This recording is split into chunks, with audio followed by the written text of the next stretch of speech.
Okay, so I'm going to go ahead and replace my battery in my OneWheel and put the 2X system in, and we'll see how it goes. So this is my OneWheel. It's in a nice little container so I can prop it up. I got all my tools. I got the 2X that came in a box yesterday, and I got the instructions from the 2X site that I'm going to be sort of following along to get this done. I'm going to open up the box and make sure I got everything I need in here.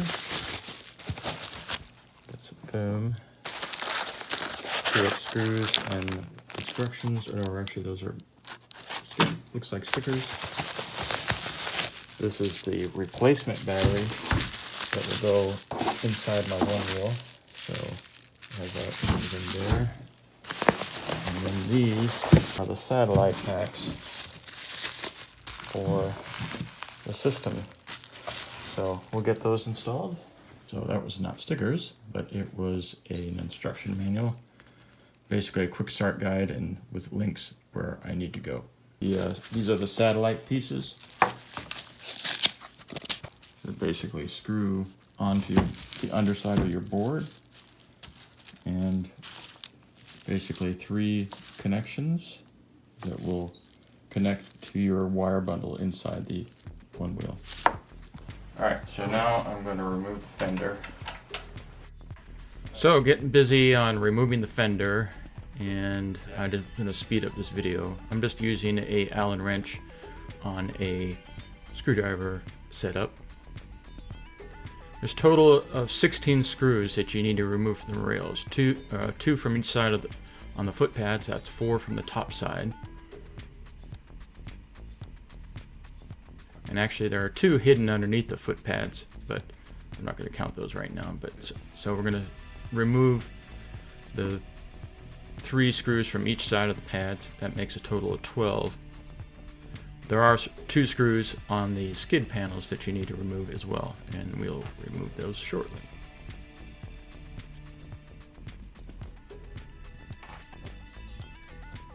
So these are tiny screws that hold in this little plate, but we can't get the plate out because the plate is chamfered on both sides. And there's 2 little L brackets that hold in the cable, and I'm removing those right now and then digging out the little L bracket.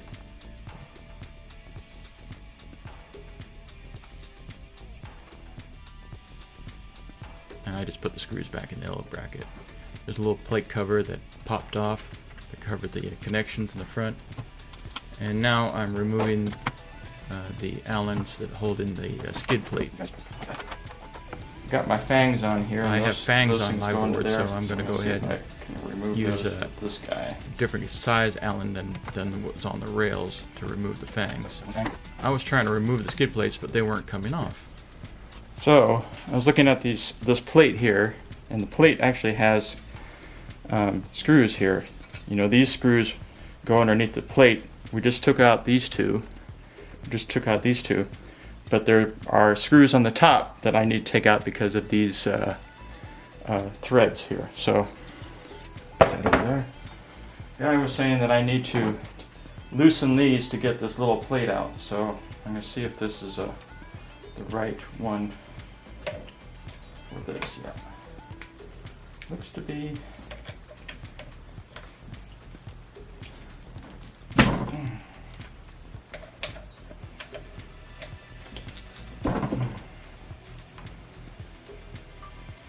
So it's starting to loosen up so that I can take out this little plate here. And that's what covers the cable there. Alright. Now, take this side. Plate. And this plate. Bring it back on this side. And this plate I can pull off. This is the back plate. On this side, where the foot plate is, and I got these 2 screws that I can take out.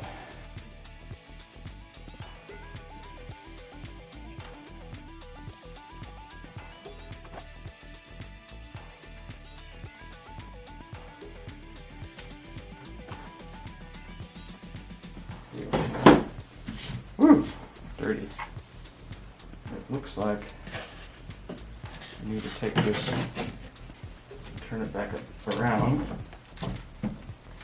like so.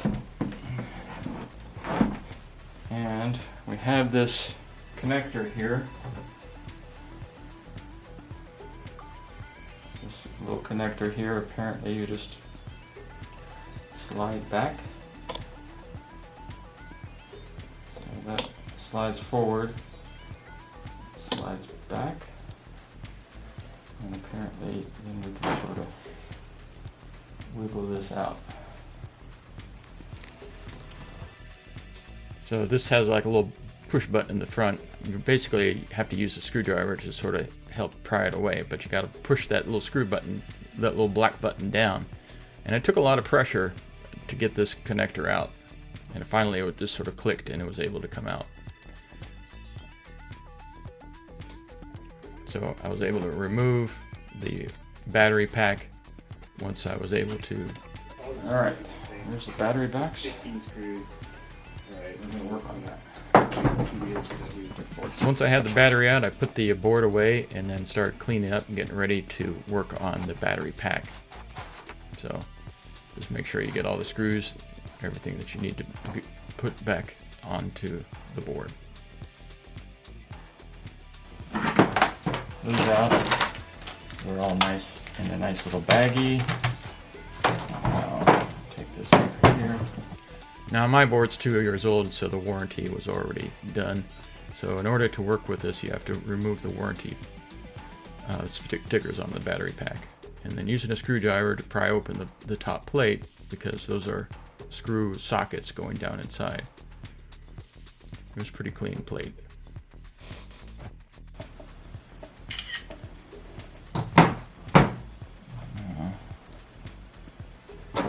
Pry this up a little bit. So now you just have to pry up this little film that covers the electronics. And once you get that off neatly, just go ahead and stick it on the old battery. I think there were several pieces on mine. And then try to loosen up the collar. But when I did that, the base of it moved. So I needed to get a second wrench to hold it steady while I unscrewed the collar, which was pretty tight.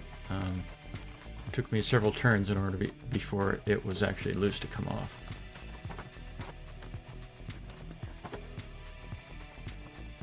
And so my goal here was just to take off the little collar that was down inside this fitting here so that I could loosen everything up. So when I finally got it loose enough to come out of this fitting, the cable didn't pull, just the fitting was able to slide now. Excuse me, the little plastic collar was able to slide. And so I took a picture of it. These are the electronics that go to your battery. And so basically they recommended just using a screwdriver and your fingernail to pull these little connectors. They're pretty hard to get off. They were pretty well on there, and I think that some of the cables from behind were sort of pushing on them. But once I was able to pull them away, I was able to get the little electronics board out. And the electronics boards were still connected together with the power cables. Now, there's no really high voltage on the small electronics board, but on those red and black wires there are high voltage. So you want to be careful with those and slide the two pieces away easily. A little pressure, a little wiggling back and forth can take them apart. And there's one there and there's one down here.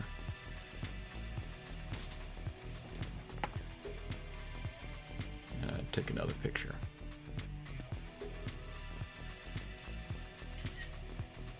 It's a good idea to keep on taking pictures as you remove things, just to make sure that you're putting things back the way it was originally designed.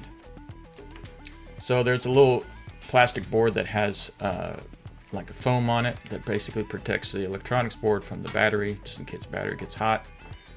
And now the battery will slide right out with all its cables. Okay, so we'll just go ahead and put that off to the side and start working on the housing. And what we need to do is pull back this black foam rubber shield that covers these cables. I decided to go ahead and take a picture of these cables just to show you how they were running coming underneath the black foam. I think the first picture was better. But yeah, go ahead and peel this back. Be gentle with it. Try not to tear it. And it's pretty well stuck down on there with adhesive tape. So what I was doing is just trying to hold the cables down while I pulled the foam rubber shield back, and all the small cables were sticking to it, so I basically had to carefully make sure that there was no other cables sticking to the adhesive tape underneath the foam. And they recommend using painter's tape. Unfortunately, I didn't have any, so I just used Scotch tape. So the cables now were able to be free. And one thing to note on this is that those cables were really pressed against the backside of the housing next to the fitting. Also, I had to unscrew the little light panel because there was like a little tab on that connector. I decided to screw the light panel back in just so it wouldn't get lost. But now the cables are free and able to move. And I decided to take a picture of this. So yeah, I just had to sort of push these cables right through here, and basically pulling out the smallest first through the fitting here, and then getting the next smallest, and waiting to pull through the blue cable through last, because this is the biggest connector and you don't want the other wires fiddling with it. So I tried all different kinds of ways to get this blue connector through here, but it would not budge. I mean, the connector itself has sort of a sort of a square end and then a round end, and the square end had a kind of a flange, and so I had to cut off the corners from that flange for it to fit through. So once I had that through, it started going through, but it was really still hard to get through. I ended up having to use some needle nose pliers to push it all the way through. So we had the cable. I decided to go ahead and put these 8 screws that was for the original battery setup with the old battery.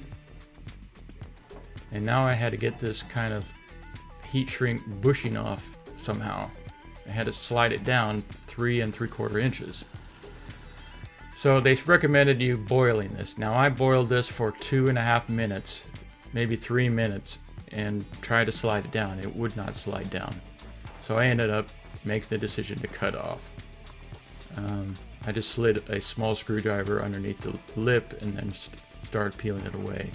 And you can see that there was a lot of hard glue that's still on the thing. So that's probably the best decision to do it. Now here's the satellite packs, and what we needed to do is sort of flip them around so that they would be aligned with the cable. And the idea is that all these cables from the satellite packs will fit through this fitting. And so what you got to do is you got to take out this little rubber bushing that's inside this little collar, plastic collar.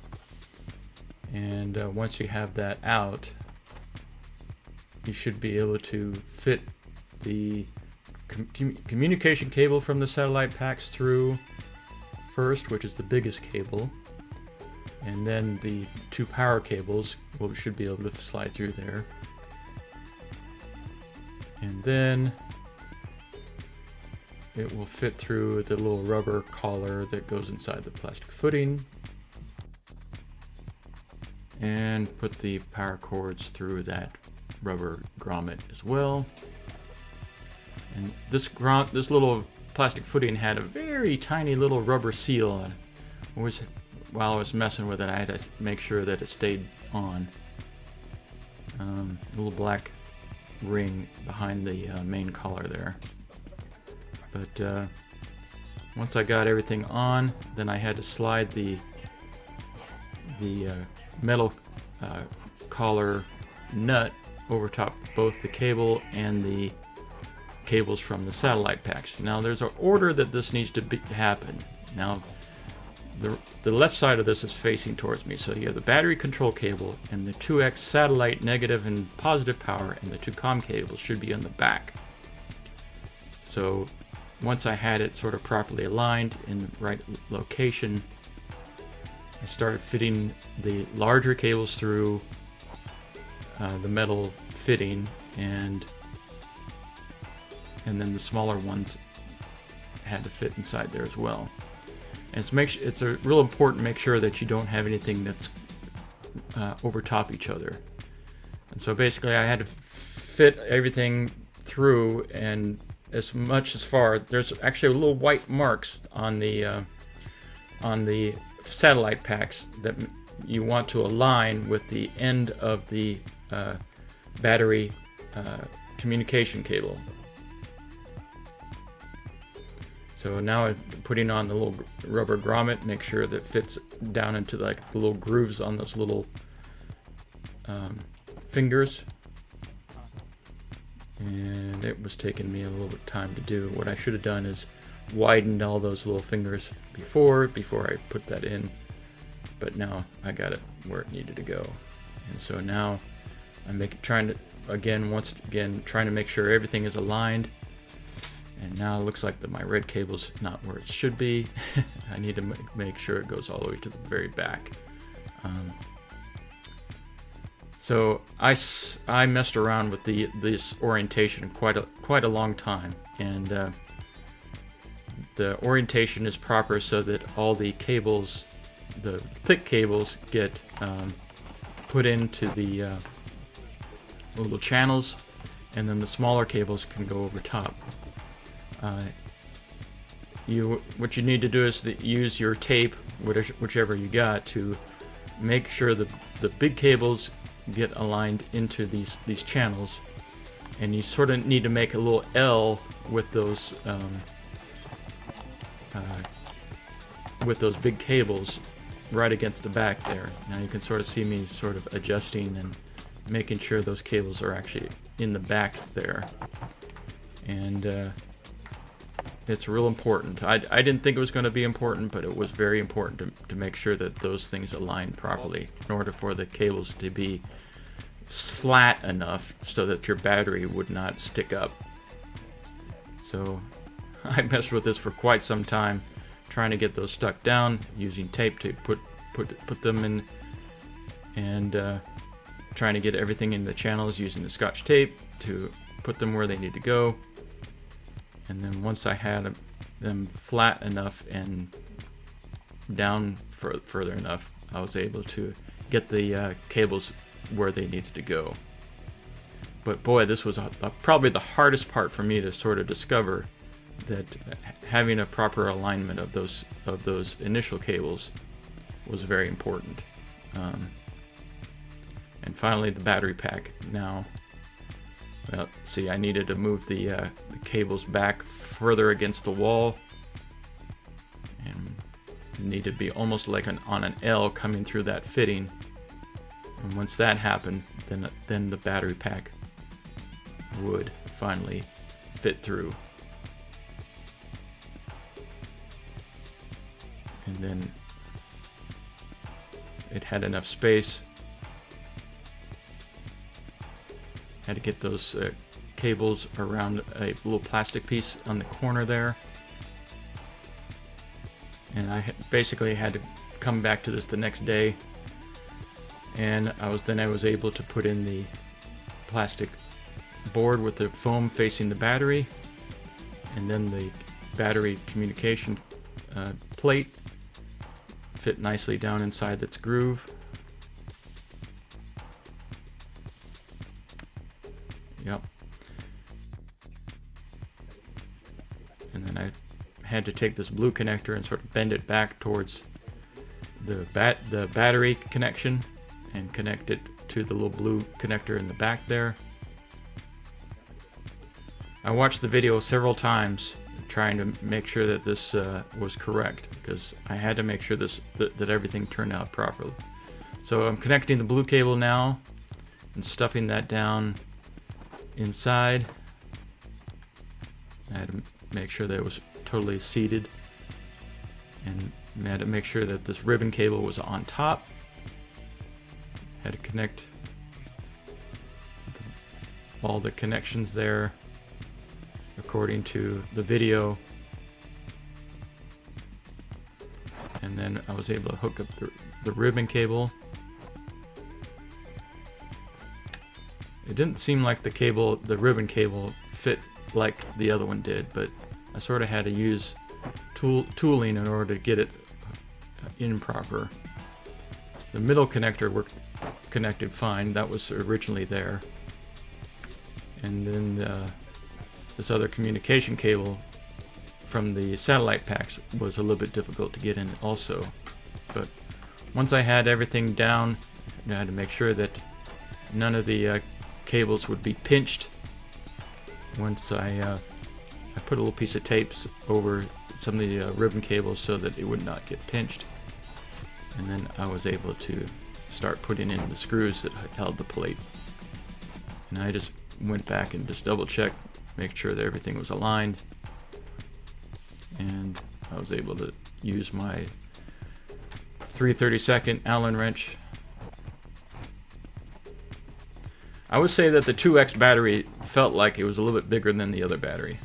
These are performance batteries. I don't know if that made an issue, but I was finally able to get the pack together and everything closed properly. When sliding this battery pack back in, it seemed like it was a little bit harder to get back in, so I'm guessing that the final battery installation was not as small as the other old battery was. Anyway, it was quite tedious to get all these screws back in. Make sure you have the proper Allen wrenches. So I brought the other board back in, put the satellite packs right there. Alright, so I got the battery packs in. What you didn't see here is that I fed one of the battery packs from the satellite battery packs in down through the bottom, and then now sliding the battery case or housing in between the rails and trying to get them to line up. I was kind of frustrated. I was wondering if maybe I'd done something wrong, because they just didn't slide in the way the other ones slid out.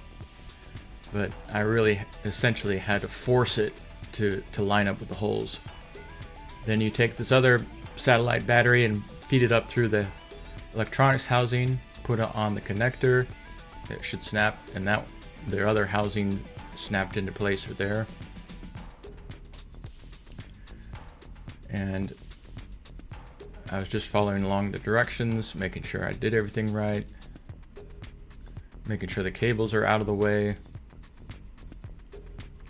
Put on the electronics connections cover, and now I'm putting on the skid plates, making sure that they align on back and front. And I've got the screws. There are 8 screws altogether. 2 are shorter than the others, and the 2 that are shorter go on the rear satellite pack. So I start putting the screws in for the satellite pack, thinking that everything will be kosher. I was putting in the L brackets that basically hold the cables into inside the rail, and put in the other L bracket, pushing in the cables so that they meet and are flush so that they'll be out of the way of the wheel. And then, so I try to start throwing in these packs, and then I put in the plate, and I screw in the plate there. I go ahead and screw the rails together, and I'm trying to put in the screws for the satellite packs, and nothing is lining up. Once again, I'm thinking that I've done something wrong. But I go ahead and screw the skid plates in here, thinking that maybe having those in and will have the proper alignment that the board should be at. And I try to put in the screws for the battery pack and trying to get them aligned, but something's not right. So at this point where I started thinking, well, maybe I need to measure this. So I measured the battery pack and measured the holes for the board, and what I determined is that there's a discrepancy, and here's what I found out. So it's off by, I would say, about 1/8 of an inch. The rear pack was off, and so I decided to take a little picture of what I saw on the ruler. So here we are looking at the rear rail holes at 8 3/4, and where the 2X satellite box was 8 9/16. So what I decided to do is, since I don't think I was ever going to get that half hole to line up, I decided just to file out the holes a little bit, and there was enough of the plastic that I was allowed to be able to do that. So just by using the same size hole in a drill, I was able to get the holes to line up proper. And then there was a rear pack that I had the biggest problem with. So then connecting the front pack was took a little bit more pressure. I think they were off maybe by 1/16 of an inch. So I was able to really power those screws in to get it lined up there.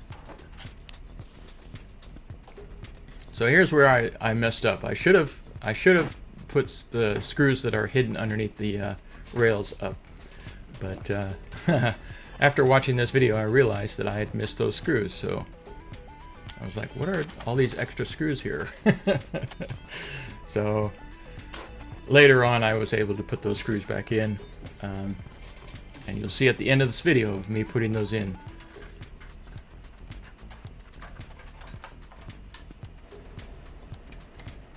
Turned it on, make sure that it had the proper flash. It wasn't flashing 3 times or had any errors. So we were good to go there. So as far as I understood, that there was no screws missing except for the rear skid panel that needed to be hooked up. Yeah, just tighten up the fangs there, and look good to me. So I realized from my edit that I forgot 4 screws that I had left over from that 2X build, and I'm gonna go ahead and put them back on.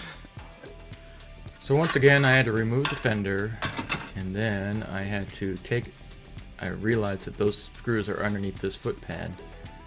I had to go ahead and take off my fangs, and then the panel, the foot pad dropped down below, and now you can see these are the screws that I was missing. So make sure that you put those in before you do, if you're going to be doing a build like this. And so I put the screws in on the other side, and go ahead and tighten those down. So, and then put the screws in finally in the other foot pad. Well, I appreciate you everyone watching, and I hope you learned a little bit from this build. Remember to like and subscribe. See ya!